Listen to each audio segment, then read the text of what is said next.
Olá, o meu nome é Cláudia, mais conhecida no mundo do Twitter, do X, como Xandi. Falo do Twitter porque é onde maioritariamente as pessoas estão habituadas a ver-me, atrás de artigos de opinião, atrás de opiniões muito incendiárias no X. E hoje venho com um vídeo porque acho que é importante trazer algum conhecimento dos factos. E depois as pessoas podem fazer o que entenderem com esse conhecimento dos factos, podem concordar, podem discordar de algumas leituras, mas acho que é importante que pelo menos a informação esteja presente e as pessoas decidam o que fazer com ela. Portanto, todos nós vimos aquilo que se tem passado em Espanha e a informação chegou-nos a Portugal de uma forma extremamente, digamos, enviesada, para dizer o mínimo. De repente parece que os protestos com a tragédia de Valência foram a família real. De repente parece que o governo do PSOE não fez nada e realmente eu pergunto-me, considerando aquilo que a comunicação social portuguesa tem escondido, de que forma é que eles iriam apresentar que aqueles protestos seriam para Pedro Sánchez, não é? Parece que Pedro Sánchez não fez nada.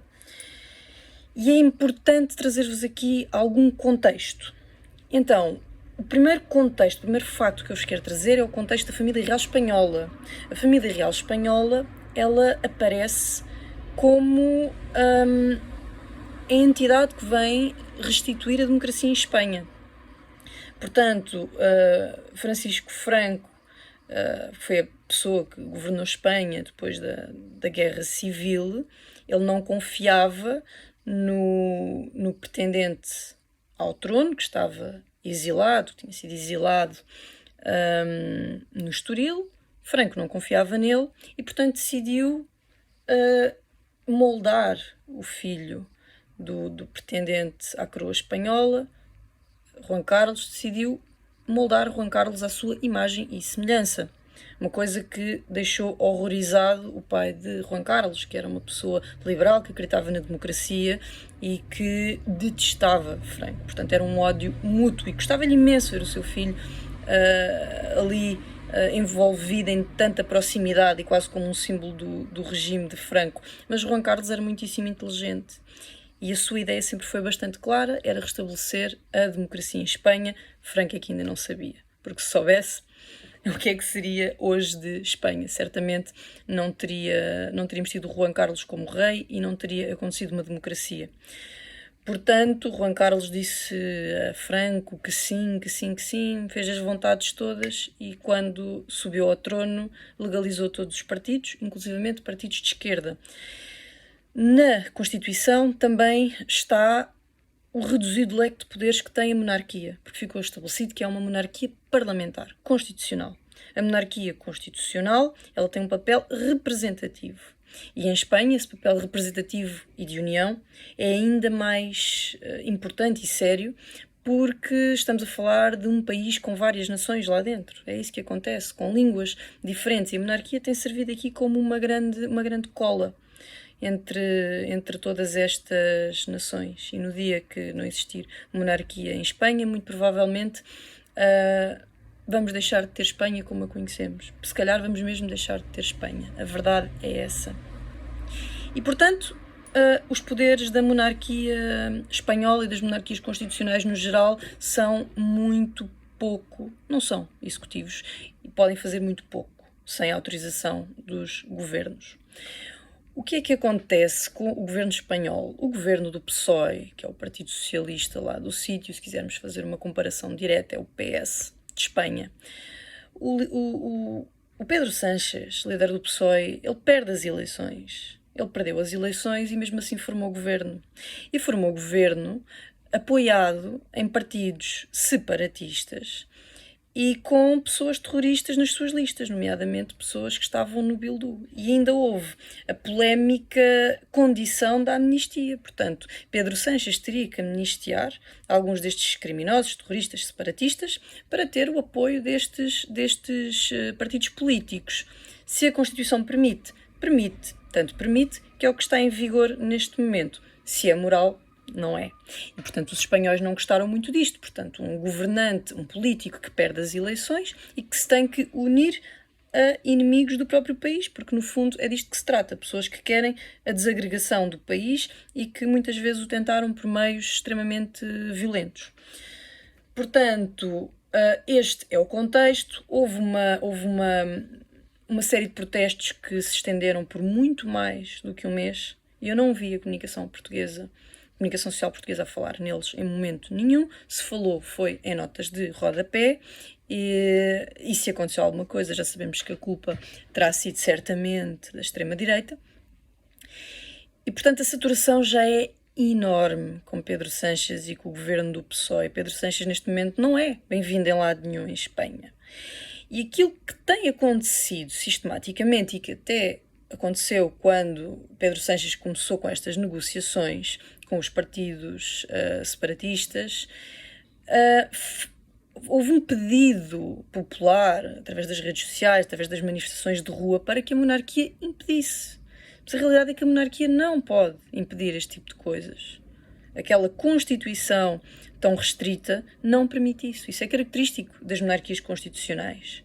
Por isso é que há, inclusivamente, um filósofo libertário, Hans Hermann Hoppe, que defende, inclusivamente, que o melhor sistema são as monarquias absolutistas, porque o rei vê o país como a sua propriedade privada e, portanto, vai tratá-lo com esse carinho e com essa noção de continuidade. Mas isso também será tema para um outro vídeo. A realidade é que os espanhóis manifestaram-se, queriam alguma ação do rei, a ação que o rei não pode ter e, portanto, nesse aspecto foi bastante contestado. Os problemas com o PSOE não têm parado, não me vão levar a mal, mas eu tenho aqui tenho que ter, não é? Não sei isto tudo de cor. Os problemas com o PSOE não têm parado, eles estão envolvidos em diversos escândalos. O mais recente é o caso Coldo, e agora vou-vos ler. O caso Coldo está relacionado com práticas de corrupção, alegadas práticas de corrupção a Coldo Garcia, que era ex-assessor de José Luís Ábalos, que era ex-ministro dos Transportes de Espanha, uma figura muito próxima de Pedro Sánchez. E o que se diz é que ele teria facilitado contratos e interações entre empresários e membros do governo em troca de supostos benefícios pessoais e financeiros. Os documentos da investigação alegam que ele mantinha uma rede de empresários interessados em obter contratos e licenças governamentais e concessões nos combustíveis, e o nome de Nuno Rebelo de Sousa também vem aqui ligeiramente ao caso. Portanto, Espanha, este é o contexto político, eles estão a lidar com este tipo de escândalos, com este tipo de frustrações e com este tipo de ataques ao próprio país. Não me vou sequer pronunciar em relação às medidas que o governo espanhol tem tomado, que são profundamente marxistas, profundamente restritivas da liberdade, também nunca nos chegam aqui a Portugal, mas há uma enorme contestação do governo do PSOE, sem dúvida, por estas razões todas que eu evoquei. Relativamente à tragédia de Valência, é importante fazer aqui um parênteses, interpretem como quiserem, mas efetivamente a Espanha removeu barragens para evitar cheias e proteger a biodiversidade, com o apoio da União Europeia. Isto foi uma notícia de 17 de outubro de 2023 da Euronews. À parte disso, aparentemente parece que quando começaram as primeiras chuvas, houve um desfazamento grande de comunicação, primeiro da parte de Carlos Mazón, que é o presidente do governo regional. A Espanha está dividida em regiões autónomas, ao contrário de Portugal. Nós temos duas regiões autónomas, que são as ilhas, mas eles têm o país todo ele dividido em regiões autónomas, com culturas bastante distintas, línguas distintas, como penso que já referi há pouco. E acontece que, num primeiro momento, Carlos Mazón, o que ele diz é que estas chuvas vão parar e tentou desvalorizar a situação de forma geral.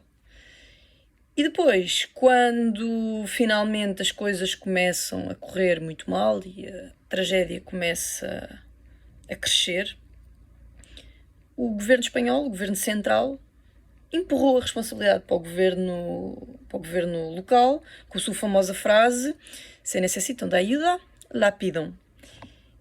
E então eu dei-me ao trabalho de ver aqui quais é que eram as competências do governo regional e as competências do governo central. Porque a ideia da regionalização é este tipo de atribuições funcionarem melhor e não funcionarem pior. E, portanto, temos aqui como atribuições do Governo Central a defesa e a segurança nacional. Depois há outras, relações exteriores, diplomacia, justiça e legislação geral, relação económica nacional, políticas de imigração e nacionalidade, e aos governos regionais estão atribuídas as competências de educação, saúde e serviços a nível regional, cultura e turismo, ordenamento territorial e urbanismo, transportes regionais e infraestruturas, polícia regional em algumas comunidades como Catalunha e País Basco.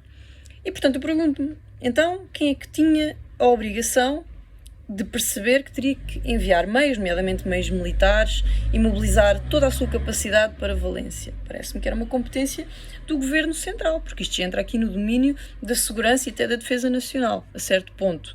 Portanto, o Sanches, como é habitual, sacudiu a água do seu capote, se necessitam de mais ajuda, peçam-na, e, portanto, teve a recepção que vimos em Valência. Portanto, quando ele chega à Valência, já encontra um povo muito saturado de todo este contexto que eu referi.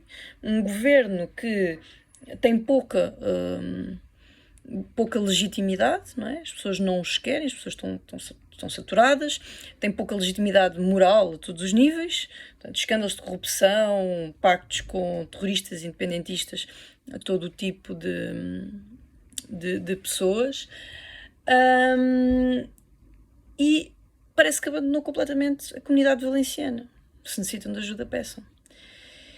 E, portanto, embora haja uma grande contestação a Carlos Mazón, que não foi hábil o suficiente, não mobilizou os meios rapidamente, a verdade é que quando ele o faz, o Governo Central também não apoiou.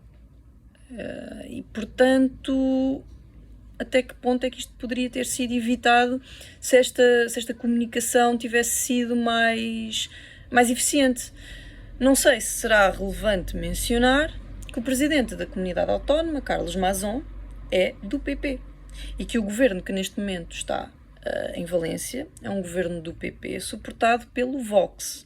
O Vox é um partido parecido ao Chega, com características semelhantes. Tem diferenças, mas faço esta comparação em grosso para quem não esteja familiarizado compreenda. E, portanto, não sei se isso poderá ser um facto relevante para aquilo que estamos aqui a discutir ou não, mas certamente não é uma coisa que possa ser, do meu ponto de vista, ignorada. Agora, quando chega a Valência a família real e tinha sido pedido nas redes sociais, quando o rei falou nos primeiros momentos sobre a tragédia de Valência, houve muitos comentários. Quem quiser seguir as redes sociais da família real espanhola, são umas redes sociais que eu acho que estão muito bem geridas e conseguem sintetizar muito bem a informação e as atividades da Casa Real. Podem seguir a Casa Real ES, no Instagram e no Twitter. Havia muitos comentários a dizer: porque é que estão a falar? Venham para Valência, nós queremos aqui os reis. E os reis foram.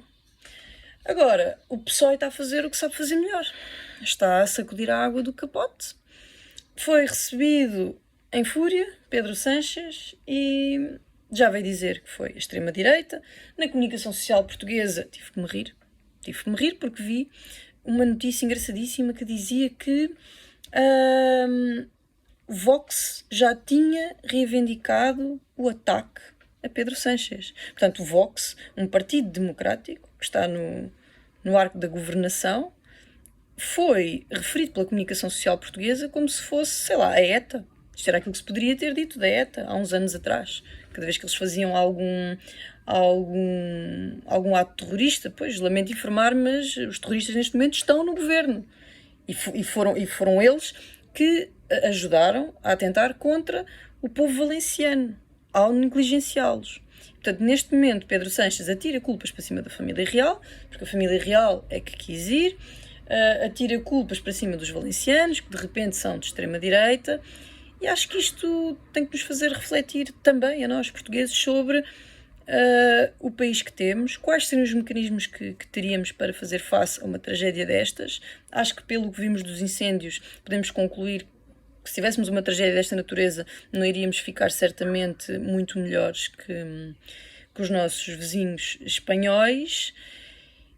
Bom, e tentar perceber que há uma diferença entre aquilo que é o papel da monarquia e o papel do primeiro-ministro, que é tão relevante, e às vezes ao mesmo tempo aquilo que serve de força à monarquia, quando dizem não, mas a monarquia não se pode eleger, não, portanto não é uma coisa democrática, portanto eles têm que ter o mínimo poder possível. Mas quando eles têm o mínimo poder possível, o povo contesta e diz não, vocês têm que ter mais poder. Este homem tem que sair. Os reis ouviram imensas queixas de ele tem que sair. Ele tem que sair, nós não fomos avisados, as coisas não correram bem, este homem tem que sair. E há vídeos da Rainha Letícia a ouvir isto e a cerrar os lábios, não é? A Rainha Letícia era jornalista na sua outra vida, portanto teria tanto para dizer e não pôde dizer nada. É um bocadinho ingrato. Portanto, estes foram os factos, isto foi aquilo que aconteceu e encontramos-nos em breve, da forma como têm evoluído os acontecimentos do mundo. Espero que tenham gostado. Desculpem problemas de som, de imagem, acho que preciso de um pouco mais de luz. Mais uma vez não sou profissional, faço isto por amor à causa. Vemo-nos em breve.